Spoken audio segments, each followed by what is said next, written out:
Look around you for a moment. The room you're in, the chair you're sitting on, the device you're watching this on. It all started as an idea, an intention, a blueprint. Someone, somewhere, decided to create it. They drew the plans, they gathered the materials, they put in the work. Now, look at your life.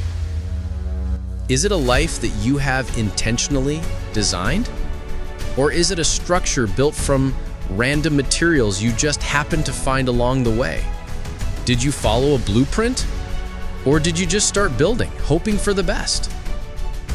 It's a scary question, isn't it? To realize that maybe, just maybe, you've been living in a house you didn't mean to build. A life shaped by other people's expectations, by circumstances, by chance. But here's the beautiful, earth-shattering secret. The blueprint is still there.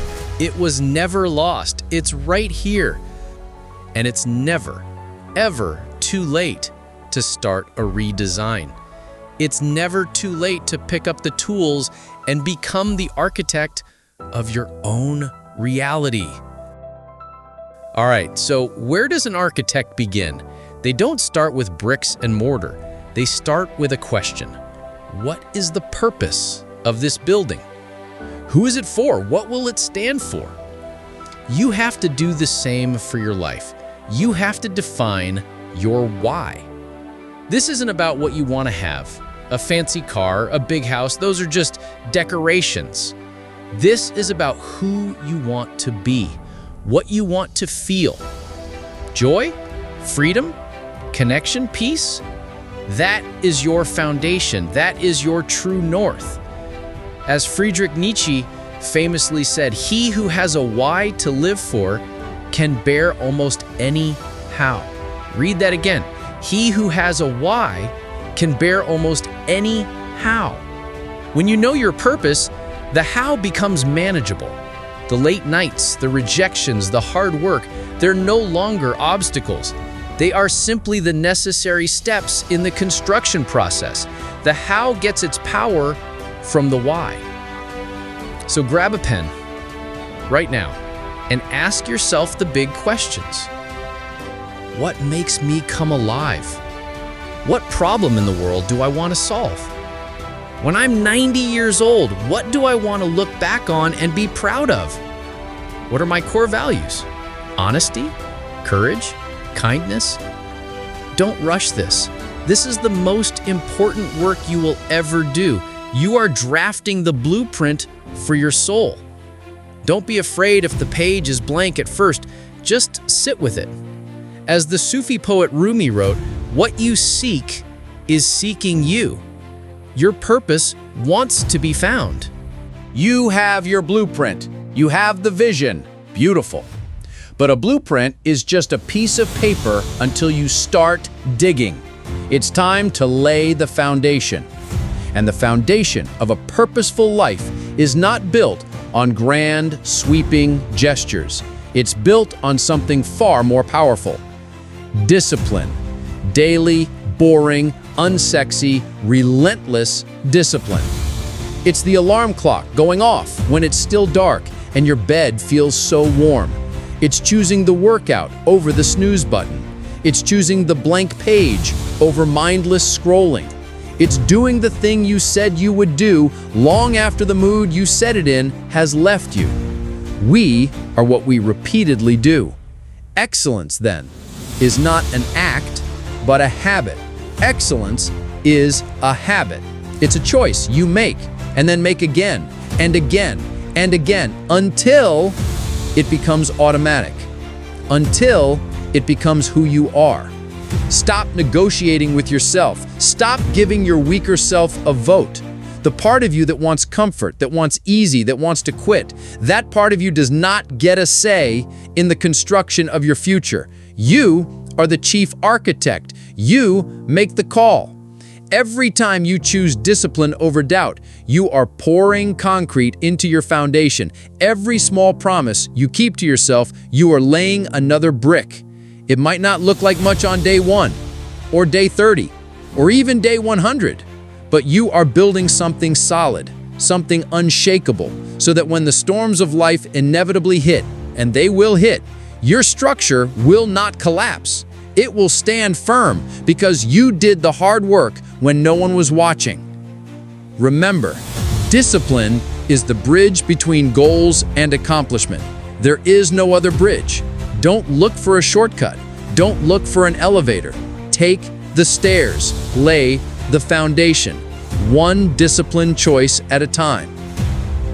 You're building, you're making progress, and then it happens. The setback, the failure, the storm you didn't see coming. A project fails, a relationship ends, you lose your job, you get sick, the winds howl and the rain pours down, and you look at your half-finished life and think, it's over. It's all ruined. It's not. This is not a failure of the project. This is a test for the architect. No great structure was ever built exactly according to the first draft. There are always complications, unforeseen problems. The ground is softer than expected. The materials are delayed. A storm hits. A bad architect blames the storm. A great architect learns to build a stronger wall. As the Stoic philosopher Seneca said, difficulties strengthen the mind as labor does the body. This challenge that feels like a curse, it's actually a gift in disguise. It's a stress test. It's showing you the weak points in your design so you can fortify them. It's forcing you to innovate, to adapt, to become a better architect. So let yourself feel the frustration. Let yourself grieve the original plan. But then, pick up your tools, look at what's still standing, and ask the most powerful question an architect can ask. How can I use this? How can I use this pain to build more empathy? How can I use this failure to build more wisdom? How can I use this delay to build more patience? Don't just go through it, grow through it. Adapt your blueprint, reroute the plumbing, add a storm cellar.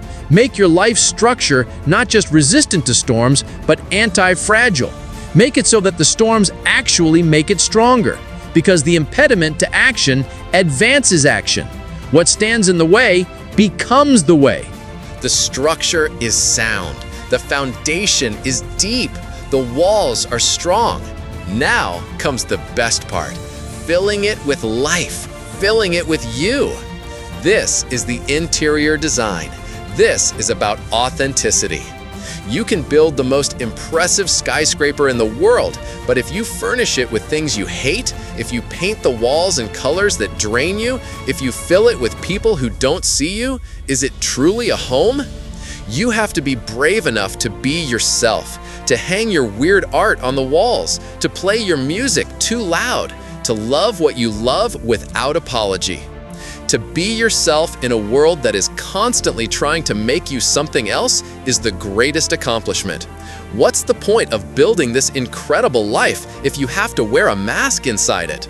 The goal isn't to build a life that looks good to others. The goal is to build a life that feels good to you. So, be quirky, be passionate, be vulnerable, be kind. Fill your life with experiences that light you up, not things that weigh you down. Surround yourself with people who feel like sunshine, who water your roots and celebrate your growth. Your authenticity is your unique contribution to the world. It's the one thing no one else can replicate. It is the soul of the structure you have so carefully built. Don't hide it, flaunt it. It is your masterpiece. And so you stand back and you look at what you've built. Not with arrogance, but with a deep, quiet pride. You took a blank blueprint. You found your why. You laid a foundation of discipline. You weathered the storms with resilience. You filled it with the beautiful, messy, wonderful truth of who you are. This is your cathedral. This is your legacy. It's not just a collection of achievements. It is a living, breathing testament to a life lived with intention, a life lived on purpose. And the most beautiful part? Your structure now provides light and shelter for others. Your journey inspires them to pick up their own tools. Your courage gives them permission to start their own design. As the saying goes, the true meaning of life is to plant trees under whose shade you do not expect to sit. You are the architect of your reality. The plans are in your hands. The tools are at your feet. The world is waiting for you to build. Now, go. Create something magnificent.